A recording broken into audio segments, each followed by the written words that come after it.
Il n'y a pas de justice en France, il n'y en a pas dans le monde. Epstein, donc, qui a quand même été enfermé et condamné aux États-Unis. Et comment se fait-il que ceux qui l'ont financé, donc Ariane de Rothschild et le groupe de Rothschild, comment se fait-il que eux, en France, il n'y a pas de problème? La justice, elle fait ce qu'on lui dit. Elle fait ce que les Rothschild et la mafia financière lui demandent de faire.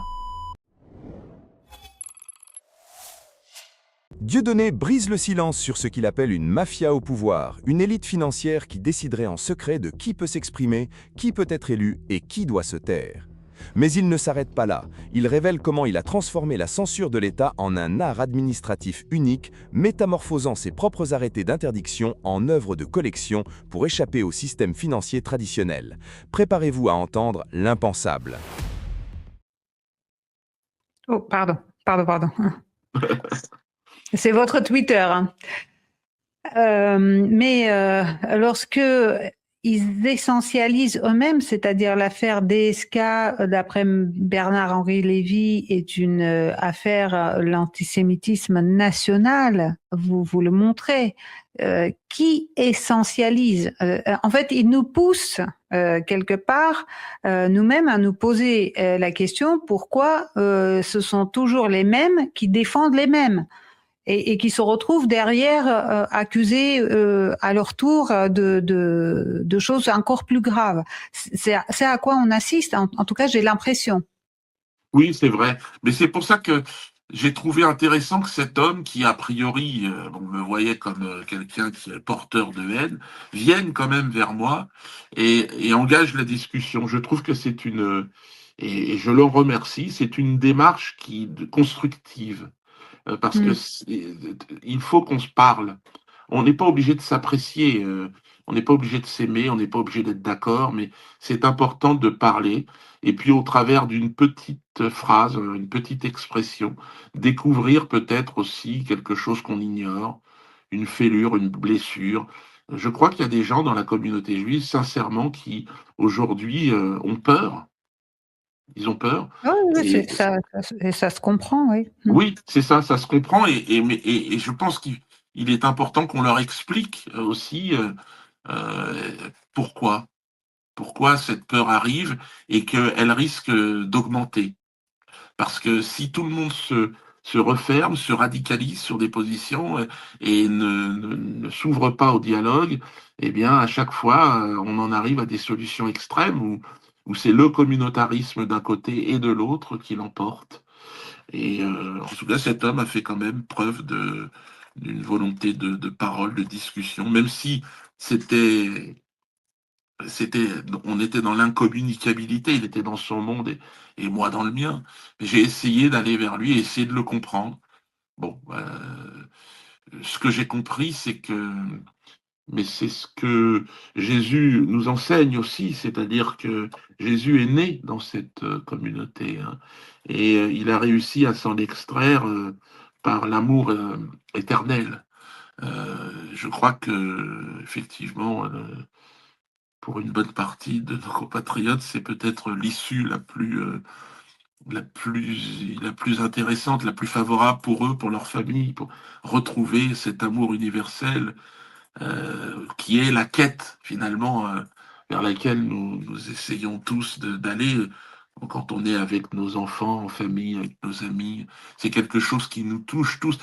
Donc, parlons-en entre nous et je pense que les adversaires d'hier peuvent devenir aussi des gens qui se comprennent et comprennent leur humanité en fait au travers de ces conflits et puis finalement arrivent à cette conclusion qui s'impose, c'est que tout ça, ça n'existe pas. Tout ça n'avait pas de sens. Et bon, aujourd'hui, voilà, on est dans un monde où les gens sont sûrs d'incarner la raison, la justice, le droit. Il n'y a pas de justice en France, il n'y en a pas dans le monde. Et il y a de la bonne volonté, et puis, mais on voit bien que la justice sert les intérêts des plus riches. Et on le voit avec l'affaire Rothschild. Vous rendez-vous compte, il y a qu'un endroit dans le monde où ça peut se passer ainsi. Euh, Epstein, donc, qui a quand même été enfermé et condamné aux États-Unis. Enfin, je ne sais pas s'il a été condamné, mais enfin, en tout cas, il a été incarcéré Oui, immédiatement. Ouais, condamné, oui. ouais. Et comment se fait-il que ceux qui l'ont financé, donc Ariane de Rothschild et le groupe de Rothschild, il était le représentant des Rothschild, c'est dans les mails, ça, dans le monde entier. Comment se fait-il que eux, en France, il n'y a pas de problème. Il n'y a pas de problème. C'est avec cet argent qu'il a acheté cette île sur laquelle il a visiblement torturé. Ils ont fait des choses atroces. Et là, non, ça va. En France, ça va. Donc la justice, elle fait ce qu'on lui dit. Elle fait ce que les Rothschild et la mafia financière lui demandent de faire. Et c'est ça qui, effectivement, commence à se voir. Moi, je suis un humoriste, donc on ne peut pas m'empêcher de dire la vérité, puisque ça fait rire les gens. Parce que les gens sont, quand on leur dit la vérité, maintenant, c'est nerveux, hein, mais ils se marrent. Parce que, ah oui, Dieudo, il est bon, Dieudo. Non, non, j'ai simplement dit la vérité. Et les gens rigolent, les gens rigolent. Diodo, une dernière question, mais peut-être cette loi, vous étiez peut-être en voyage et en tournée et vous l'avez pas vue. La proposition de loi de Bruno Retailleau, dans le cadre de loi sur le séparatisme, de s'emparer des comptes bancaires privés de tout moyen financier sans jugement. Sans aucune raison judiciaire, toute personne qui ne contribue pas au vivre ensemble. Vous ne pensez pas qu'il faudrait combattre ça et se lever là d'un seul coup? Bah, aller saisir les comptes d'Ariane de Rothschild, ça serait déjà beaucoup plus intéressant. Effectivement, elle est dangereuse pour le vivre ensemble. Je vais vous dire une chose. Pour moi, les députés, les politiques sont des marionnettes de la haute finance. Donc, cette haute finance, de toute façon, elle nous contrôle, elle vous contrôle. Vous l'avez vu, notamment ceux qui avaient émis le mandat d'arrêt contre Netanyahou, les juges, je crois qu'ils étaient 3, on leur a bloqué leur compte en banque. Est-ce que vous vous rendez compte de quoi on est en train de parler? Donc, un Retailleau n'est qu'un intermédiaire entre la banque et le politique et les citoyens. Il est là, donc là, c'est une loi pour plaire à qui? Aux Rothschild, aux banques. Je dis ça parce qu'il y a beaucoup de gens qui viennent me voir à la fin du spectacle et on dit mais c'est vrai que les Rothschild, c'est eux qui sélectionnent, puisque c'est la nouvelle aristocratie, c'est Madame la Baronne, quand même. Madame la Baronne de Rothschild. Et donc nous sommes des gueux, et donc nous n'avons pas réellement accès à la propriété. Ils prêtent de l'argent à des gens qui vont vous louer votre appartement. Vous comprenez?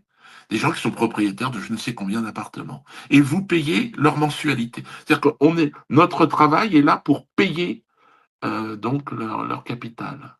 C'est magnifique. Et, regardez, et je pense que les gens qui nous écoutent, si vous voulez acheter une chaîne de télévision, par exemple, un Drahi, un Veil, eux, ils vont à la banque et on leur prête l'argent pour acheter une chaîne de télé. Allez, essayez de le faire. Vous êtes journaliste, par exemple. Vous allez, vous dites, bon, moi, j'ai une compétence là-dedans, je vais racheter I24 pour vraiment. Et là, on va vous dire non. On va prêter l'argent uniquement à des gens qui appartiennent à la mafia. Et c'est cette mafia qui contrôle tout et qui fait en sorte qu'on se lève chaque matin pour aller payer leur loyer, leurs taxes. Alors là, Retailleau, il fait... Là, maintenant, ils en sont à... On peut geler les comptes. Mais ne rêvez pas, ils peuvent déjà le faire. J'en suis l'exemple. Hein. Ouais, ils m'ont tout fait. Donc, ne pensez pas que vous êtes propriétaire de choses. Ne pensez pas que votre compte en banque est à vous, votre argent est à vous. Non. Tant que vous ne l'avez pas sorti et acheté, par exemple, un de mes tableaux, parce que c'est vrai que l'art, c'est ça, j'ai remarqué, et je crois que c'est le truc le plus incroyable, c'est que un tableau, qui peut valoir des millions d'euros, hein, il n'y a pas d'obligation déclarative.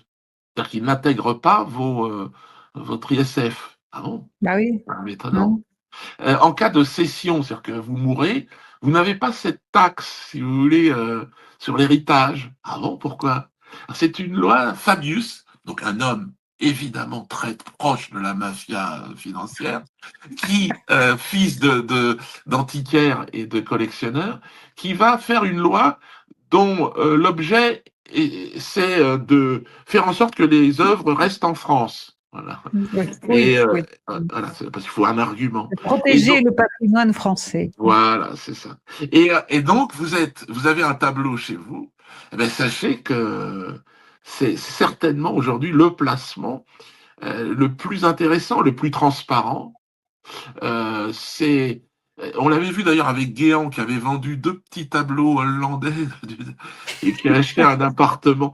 Non, mais c'est comme ça qu'il fonctionne. Et pourquoi les multimilliardaires de la mafia ont tous une galerie d'art, je ne sais quoi. Ben, c'est pas parce qu'ils aiment l'art, parce que vous verrez dans l'art contemporain, moi je viens de rentrer dans ce milieu-là.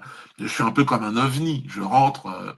Mais bon, l'avantage de mon travail, moi, si vous voulez, enfin, le côté assez unique, ce que j'ai appelé l'art administratif, c'est que c'est une page d'histoire. Chacune de mes œuvres est une page d'histoire. Elle est co-signée par le préfet, donc le représentant de l'État, en l'occurrence, Monsieur Nunez, puisqu'il était préfet de police de Paris à l'époque, il m'a fait une quinzaine d'arrêtés, et qu'il est devenu ministre de l'Intérieur. Donc mes œuvres sont signées par un ministre de l'Intérieur, et c'est un texte d'interdiction de censure de l'État qui est réel. Je suis pas dans une posture artistique. Non, je présente la réalité d'une époque. Et c'est pour ça que mes œuvres, mes toiles ont eu un succès.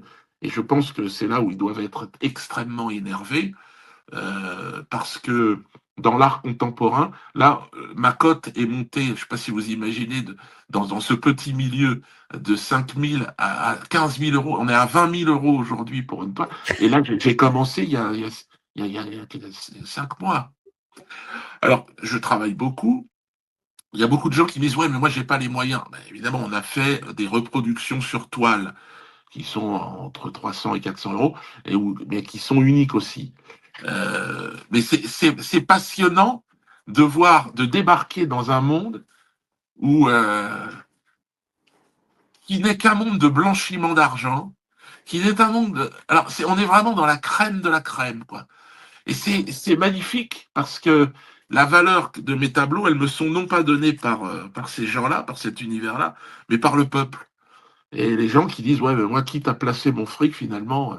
Parce qu'on a eu la crypto-monnaie qui a été formidable, mais ils ont fait des lois, les Rothschild et compagnie, pour taxer. C'est-à-dire que vous êtes obligé de déclarer vos wallets. Vous êtes, dès que vous réintégrez votre banque, enfin votre argent qui est en crypto, vous avez 30% de taxes. Enfin, l'or, c'est exactement pareil. Non, il n'y a qu'un support, c'est l'art. Et c'est les tableaux.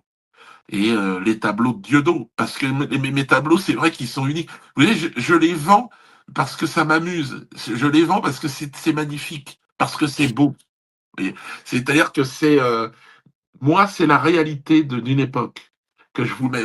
Les gens mettent ça chez eux et ils savent que c'est unique. Et puis, chaque tableau est unique parce que j'ai 300 ou 400, et je ferai pas plus de tableaux que ça, 300 ou 400 arrêtés préfectoraux. Enfin là, je vais peut-être faire, j'ai des mises en examen, c'est assez beau là. J'ai une plainte de Retailleau qui vient d'arriver. Donc on va voir. J'ai le Mais Nunez aussi. vous continuez votre tournée, donc ça va produire encore des arrêtés. Donc la source ne se tarit pas. Il me semble que vous êtes. C'est vrai, mais faut survivre. C'est vrai qu'il y en a beaucoup qui me disent, mais finalement, tu te sers un peu comme le judoka de l'énergie négative. Oui, c'est vrai, mais bon, quand même, faut survivre. Parce qu'il faut pas semblant. Hein. On parlait des comptes en banque bloqués, des machins. Oui, j'ai tout.